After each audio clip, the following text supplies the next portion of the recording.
Red Bull jadi tim pertama yang meluncurkan livery mobil untuk F1 musim 2026 lewat event launching yang diadakan di Detroit, Amerika Serikat kemarin pagi.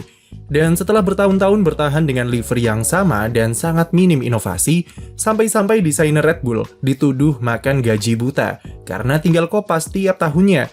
Akhirnya kita melihat versi terbaru dari mobil Red Bull untuk 2026, RB22. Diluncurkan dengan warna dasar biru mengkilap atau biru glossy yang seperti mengembalikan kita ke era kejayaan Red Bull bersama Sebastian Vettel dulu. Warna dominan biru diberikan sebagai simbol kerjasama mereka dengan Ford dan jadi pembeda utama RB22 dari mobil-mobil pendahulunya. Meskipun secara template, penempatan logo Red Bull masih sama, namun ini bukanlah masalah karena disinilah identitas mereka sebagai brand yang ikonik. Kami cukup terkesan dengan gradasi birunya yang rapi, tidak berlebihan, dan sesuai porsinya yang membuatnya enak dipandang. Meskipun detail-detail seperti logo kromik membuat mobilnya jadi tampak lebih ramai, namun cat warna yang lebih mengkilap harus diakui jadi nilai pembeda yang membuat mobil Red Bull jadi lebih segar. Adanya stiker biru di pinggiran wheel cover membuat identitas RB22 makin kuat dan bakal makin cocok ketika dipasangkan dengan ban full wet, meskipun tidak yakin juga ban itu akan sempat dipakai. Yang menarik dari event launching kemarin adalah meskipun Red Bull hanya meluncurkan livery terbarunya, tapi mereka menampilkan mobil hasil studio rendering yang berbeda dari mobil prototype atau show car dari FIA. Hasil render tersebut diyakini merupakan hasil representasi Red Bull terhadap regulasi 2026 dan sepertinya memberikan beberapa bocoran untuk seperti apa sasis aslinya nanti. Belum jelas apakah mobil render ini yang akan turun pada sesi shakedown serentak di Catalunya akhir bulan nanti.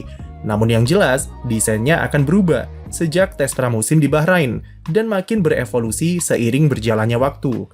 Ada beberapa hal menarik yang bisa dibahas dari perbedaan mobil hasil rendering Red Bull dengan mobil prototype FIA. Kita mulai dari depan. Red Bull memberikan beberapa sentuhan detail di area hidung dan moncong jika kita bandingkan dengan mobil keluaran dari FIA. Identitas Red Bull seperti moncong yang lancip dan ramping kembali mereka terapkan di RB22. Begitu juga dengan lubang S-duct di ujung paling depannya. Perbedaan juga ada di mounting antara moncong hidung dengan main plane sayap depan, dengan lekukan yang lebih aerodinamis. Red Bull juga bermain lebih agresif untuk mengarahkan airflow sebanyak mungkin ke area bawah hidung. Model moncong dengan mounting lebar seperti ini diyakini akan jadi tren, karena desain sayap depan yang bagian tengahnya menjorok ke bawah, membuat tim harus mencari ruang agar airflow bisa mengalir ke bagian bawah hidung. Caranya dari eksploitasi mounting moncong dan desain hidung yang dibuat lebih ramping untuk memaksimalkan airflow. Ini berbeda dari mobil era ground effect, di mana semua tim mendesain sayap depannya cukup tinggi dari aspal untuk arahkan airflow sebanyak mungkin ke bagian bawah mobil. Di regulasi 2026, sayap depan akan dibuat lebih rendah dan fokus utama tim adalah memberikan airflow semaksimal dan sebersih mungkin dari area sayap depan ke bagian tengah mobil. Masih di area yang sama, kita bergeser ke area end plate yang juga jadi salah satu perubahan aerodinamika di regulasi 2026. Di render Red Bull, desain wingletnya lebih kompleks dan ada tambahan elemen vortex generator untuk membuat outwash. Tujuan dari end plate terbaru ini adalah untuk memfokuskan aliran udara di sisi luar agar diarahkan ke dalam mobil demi menambah pasokan airflow di area tengah. Secara regulasi ini harusnya bisa mengurangi level dirty air yang dihasilkan. Namun bagi tim-tim F1, fungsi end plate sesungguhnya adalah sebagai outwash generator, sebagai pelindung aliran angin yang mengalir di bodi mobil, dan sekaligus sebagai elemen penguat downforce. Outwash membuat aliran angin di bodi jadi lebih efisien, yang bisa mengurangi tingkat drag yang dihasilkan, dan otomatis akan memperkuat downforce. Dengan mobil 2026 yang berkonsepkan inwash, tim akan berlomba-lomba membuat aliran outwash di mobilnya, dan siapa yang bisa menguasai ini, maka mereka bisa punya keunggulan dari aspek aerodinamika. End plate di RB22 masih tergolong simpel, namun di bagian winglet luarnya sudah ada sedikit bocoran jika Red Bull akan bermain-main di area ini untuk menghasilkan outwash.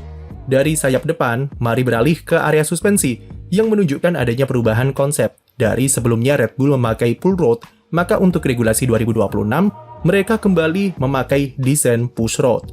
Dengan dihapusnya ground effect, Red Bull merasa tidak perlu lagi mempertahankan desain pull rod di suspensi depan yang rumit. Di regulasi 2026, titik keseimbangan akan bergeser jadi lebih ke depan. Jika memakai desain pull rod yang center of gravity lebih rendah, dikhawatirkan membuat karakter mobil jadi terlalu sensitif. Selain itu, secara aerodinamika, fokus di regulasi baru adalah arahkan airflow sebanyak mungkin ke area permukaan floor. Model push rod lebih cocok karena memberikan ruang yang lebih besar untuk aliran angin dan lebih mudah disetting, terutama demi keuntungan aerodinamika. Untuk suspensi belakang, Red Bull sepertinya juga masih memakai push rod yang memang lebih cocok di aspek mekanikal dan menyesuaikan mounting gearbox-nya. Kita ke area tengah. Salah satu komponen yang sangat ditunggu eksploitasinya adalah bargeboard. Di RB22 bisa dilihat jika tim sudah melakukan beberapa modifikasi dengan membuat elemen separator dan vortex generator untuk membuat outwash. Tugas utama bargeboard ada dua. Pertama adalah memisahkan udara turbulensi dari ban depan supaya tidak masuk dan mengganggu airflow di floor. Lalu kedua adalah membuat outwash untuk mengunci aliran angin yang ada di bodi bagian samping demi efisiensi aerodinamika. Bargeboard akan berperan sangat krusial supaya floor bisa bekerja secara optimal dalam membuat downforce. Red Bull terlihat masih mempertahankan sidepod inlet model overbite dengan dua lubang di sisi vertikal serta horizontal yang sama seperti mobil sebelumnya. Desain sidepod mereka juga tergolong cukup ramping dengan identitas lakukan downwash yang sama. Engine cover tergolong ramping dan kompak demi memberikan ruang permukaan floor yang lebih luas. Jika desain sidepod dan engine cover ini dipertahankan, itu pertanda kuat kalau mesin RBPT cukup bagus dari segi pendinginan dan manajemen suhu yang menunjukkan perkembangan signifikan di power unitnya.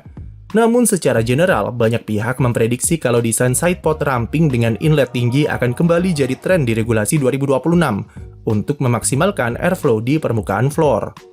Area ini tentu belum ada pengembangan yang signifikan jika dilihat dari rendering RB22, tapi terlihat ada beberapa elemen pengkondisi airflow dan akselerator di area belakang. Belum diketahui apakah RB22 akan kembali mengadopsi desain high rig seperti mobil 2021 ke bawah.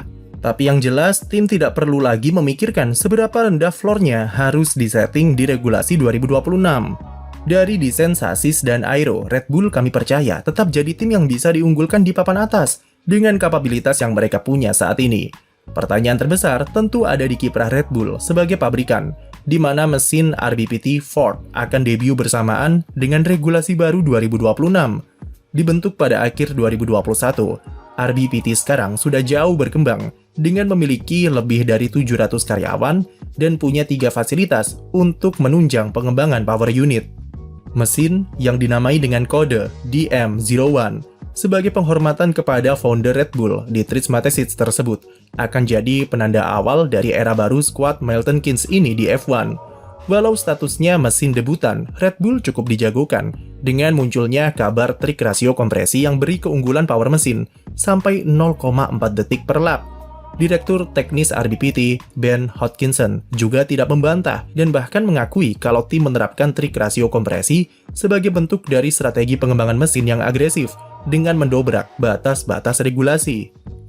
Tapi meski diunggulkan, Lauren Mekies memilih tetap realistis mengingat tantangan yang mereka hadapi sebagai tim pabrikan sangatlah besar.